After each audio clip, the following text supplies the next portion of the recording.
在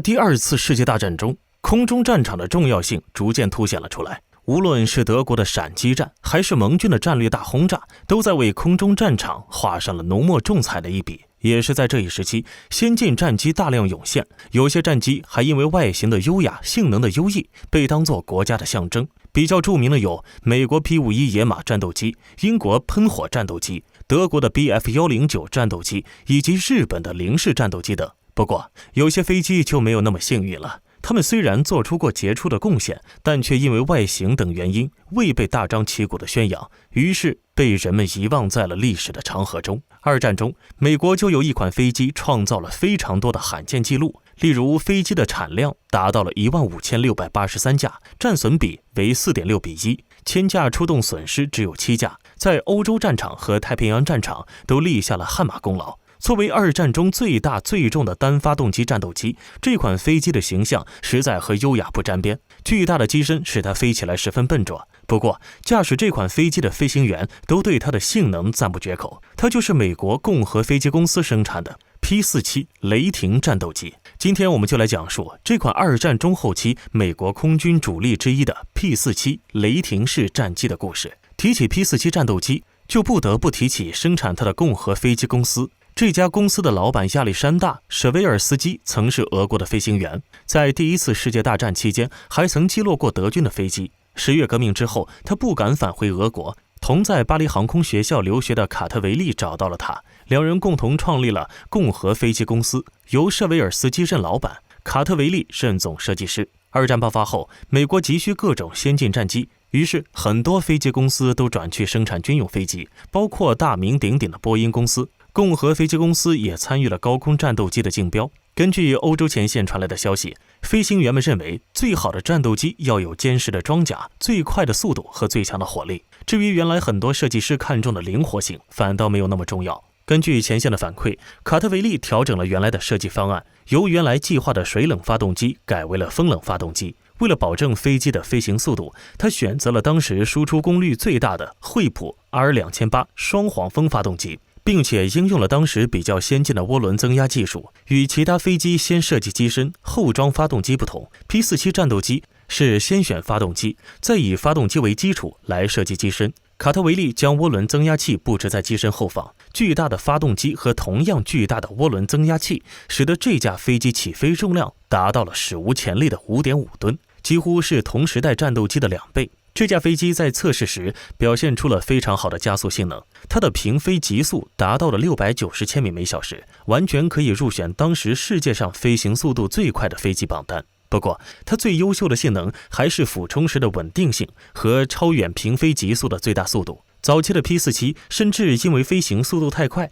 出现过高速强力气流将帆布蒙皮吹爆、操纵舵面吹掉的事情。可见 P-47 战斗机的速度之快远超设计师的预期。P-47 战斗机的驾驶舱设计非常宽敞，座椅高度很高，使得飞行员的前方视野很好，便于执行任务时飞行员判断战场情况。该机长 11.02 米，翼展 12.44 米，高 4.4 米，重 4.536 吨。机身上设计为了能够装上超大马力的引擎和涡轮增压器，机身尺寸做得非常大，基本上达到了同时期盟军战斗机的2倍。这就意味着需要更好的机翼设计。P-47 战斗机采用由共和飞机公司研发的 S3 高速翼，采用双梁结构的中下单翼布局。这种机翼平面是椭圆形的结构，在机翼前方设计有液压操纵的开缝式小翼，而机翼后方则是设计成了电动襟翼，这是一种电操控俯冲襟翼。这样的设计使得 P-47 在战斗机俯冲时能够更好地拉起。机身采用了强韧的结构材料，保证机身的强度。这些机翼与机身的设计让 P-47 战斗机可以爬升至高空，向对手采取高速俯冲的掠袭战术。P-47 战斗机的动力系统为2600匹马力的普惠 R2008 18缸风冷径向活塞发动机，同时在机身座舱下方加装一个涡轮机，用发动机排出的废气来驱动涡轮，再由涡轮机带动增压叶片工作，这样能让发动机的燃烧效率大大提升，使得动力更加充沛。并且服役的 P-47D 型号的引擎内还采用了一种特殊的发动机注水技术，使得发动机在短时间内大幅提高功率，从而改善飞机爬升和高空机动性能。为了配合这款引擎， P-47 战斗机上还配备了直径为 3.65 米的4叶片横速螺旋桨。以 P-47D 为例，通过这套动力系统，能够实现最高697千米每小时的最大速度，实用升限为12801米，爬升率为 16.2 米每秒，战斗半径1300公里，最大专场航程为2736公里。早期版本的 P-47 战斗机在2翼机翼前各装有3挺，每挺备弹200发以上的 12.7 毫米勃朗宁机枪，到 P-47D 型又在2翼各增加1挺，使机枪总数达到了8挺。除了机枪之外， P-47 战斗机还可以在机身和翼下的大量外挂架上挂载炸弹和火箭，其最大外部挂载可以达到1135公斤，因而 P-47 战斗机的火力在当时而言是很强的。由于技术问题， P-47 战斗机一直到1943年3月才参战。首先使用该战斗机的是长期在英国作战的美国陆军航空兵第4大队。第4大队之前使用的都是外形小巧、机动灵活的英国喷火战斗机。飞行员们第一次见到 P-47 战斗机时，都对眼前这个丑陋的庞然大物感到震惊，也对飞机在飞行中表现的笨拙表示怀疑。很多飞行员强烈要求保留自己的喷火战斗机。尽管很多飞行员对 P-47 存在偏见，但是谁也不能否认这架飞机超强的生存能力。1943年6月26日，王牌飞行员罗伯特·约翰逊驾驶 P-47 遭遇德国飞机的伏击，对方用20毫米口径的炮弹打坏了 P-47 的发动机、座舱里的氧气管路以及液压油路管，机舱里迸发着火苗，约翰逊陷入了缺氧状态。飞溅的液压油溅到了约翰逊的眼睛里，使他流泪不止，什么也看不清。他试图跳伞，可是座舱盖被打坏而卡死，飞机一路坠到低空后却还能继续飞行。可就在此时，他又被一架德军的 FW-190 战机盯上，对方一路尾随其后，打空了所有的子弹。最后这位德国飞行员惊讶地看着这架伤痕累累却还在继续飞行的 P-47， 无奈地朝约翰逊敬了一个礼，掉头返航了。就这样，这架 P-47 战斗机凭借着其强大的生存能力，使得这位王牌飞行员捡回了一命。类似的事情比比皆是。另一位飞行员切斯特·福斯特驾驶 P-47 战机执行任务时，飞机曾被一发88毫米口径的高射炮炮弹打了个正着，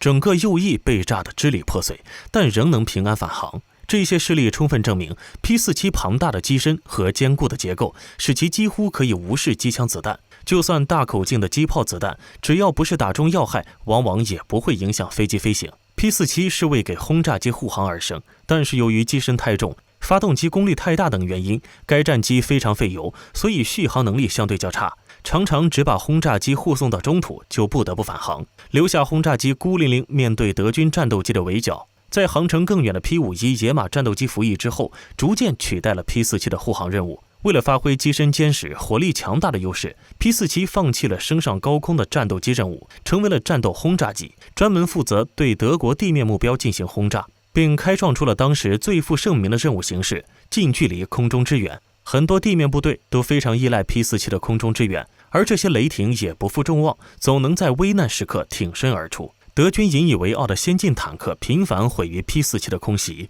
虎式坦克车组刚刚耀武扬威击毁了美军坦克，转眼就被 P-47 的火箭弹炸得支离破碎。就连陆地上几乎没有敌手的末日战车、猎豹坦克歼击车，也大部分毁于 P-47 的火箭弹。作为战斗机的 P-47 或许并不完美，但作为战斗轰炸机的 P-47 可谓是天赋异禀。据统计，在二战中 P-47 战斗机共飞行193.4万小时，战斗出动54.6万架次。这些飞机一共消耗燃油2.04亿加仑，发射12.7毫米机枪子弹1.35亿发，火箭弹6万枚，投掷炸弹13.2万吨，凝固汽油弹上千加仑，而战损比仅为4.6比1，堪称是二战中一款神奇的暴力战机，以至于后来美军 A-10 攻击机也一样沿袭了 P-47 战斗机的名字，命名为雷电2攻击机。本期的视频就到这里了，请持续关注我们，既可以收看最新视频，又能浏览往期的精彩。欢迎在评论区留言，我们下期再见。